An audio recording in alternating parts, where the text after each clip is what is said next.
one of the things I get asked most often in an exhibition is, how long did it take you to finish that painting? And usually I don't count the hours. With this one, it was a little bit different because it was for an exhibition last May, and it was a cooperation with a photographer that gave an inspiration image, and I created a painting from that.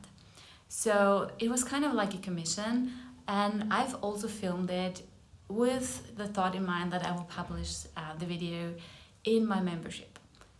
As it turned out, filming your process messes up your process. So it's kind of easier to get stuck when you feel observed the whole time, even if it's just by a camera. So in the end, I got this one done, but I've been working on 3 at the same time, which I usually do.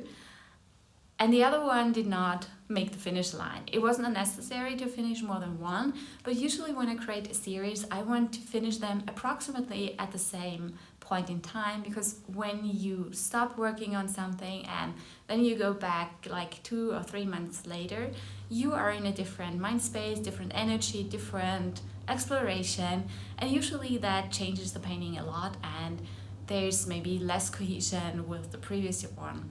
I tried to finish the partner of this one during the last year, from May to November, and I only managed to finish it this January. And it was done pretty quickly because I had a realization and I suddenly knew what it needed. So this is the partner image that I just finished this year. And so while the one on the wall took me approximately 5-6 weeks to do, this one has been in the workings for almost a year, like 10 months. And that's why it's hard to answer the question, how long did it take you to do that painting? What do you count in? Do you count in all the inspiration, all the practice that you did in between that enabled you to finally make those final strokes that made you feel this is now finished? So originally, as I said, this was from a water reflection of wooden poles. So I had all these vertical lines. And for most of the time, I thought this would be the orientation of this painting. But when I picked it up this January, I thought I will just turn it around. I thought this is now what it is.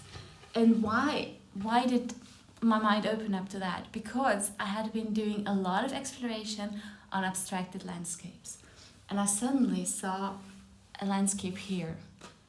And I will show you the images later. I've been doing some easy watercolor explorations that I'm going to do in a class for my membership in February.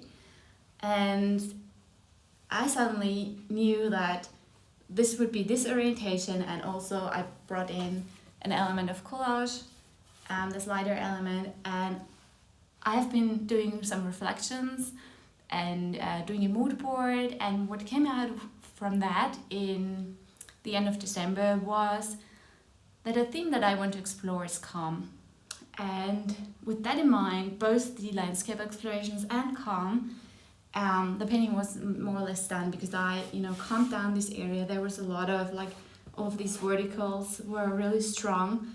And by calming this down, it suddenly pulled together for me and made this landscape that still has the word reflection in it, in a way that this could be water and some reflections in that. Or if you think of reflection as thinking and pondering about things that are maybe hidden or under the surface. So it's kind of fitting, I think, and that was interesting. I really want to show you the watercolor explorations that I did. So it was just loose strokes that I then separated into different planes with a marker, and I did lots of them, just trying to figure out how to make them work in a way that's most interesting to me. And not all of them are what I call frame worthy, or I wouldn't frame all of them, but there are things in each of them that I enjoy. And what I also like to do in the end is always, you know, using a viewfinder, using a mat, and then, you know, finding sometimes just finding a segment, and then from that you can go on, because maybe it's not the whole piece that interests you, but it's like learning about how, like for example, I really enjoy this vertical format with stacked layers, and these layers and these lines, this is what finally helped me, you know, finish this painting. So I saw them here as well, and I brought in some more pencil lines, and I brought some lines here. So all of that exploration that I've done over the holidays on these watercolors then helped me finish this painting like in an hour or so. It wasn't really an hour, I think it was on 2 different days, because there's always drying time in between, but you know, as I've said, that's hard to count.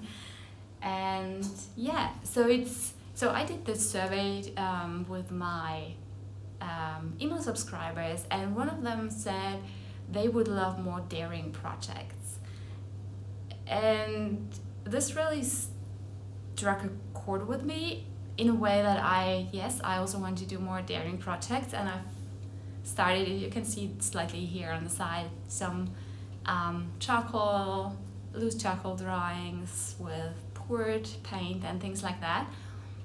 But when it comes to creating full paintings, the process is really, you know, unpredictable. But the small, seemingly undaring projects are building something inside you, are helping you explore, are giving you ideas that you can then bring into your art practice. So that's what I wanted to share for today. If you would like to, you know, ease into your art practice or have a nice watercolor painting session with me, I will put the link in the description for my live Zoom class about the atmospheric depth in watercolor painting. This is what I've just, you know, showed here. So what we'll do here, it's a very loose and easy process, but it will help you ease into creating more regularly, and you know, we'll do a bit of color mixing and exploring flow and things like that. So it's going to be a really nice session, and you're welcome to join in. I'll put the link to for this in the description, and I would love to see you there. That's it for today, and I'll talk to you soon.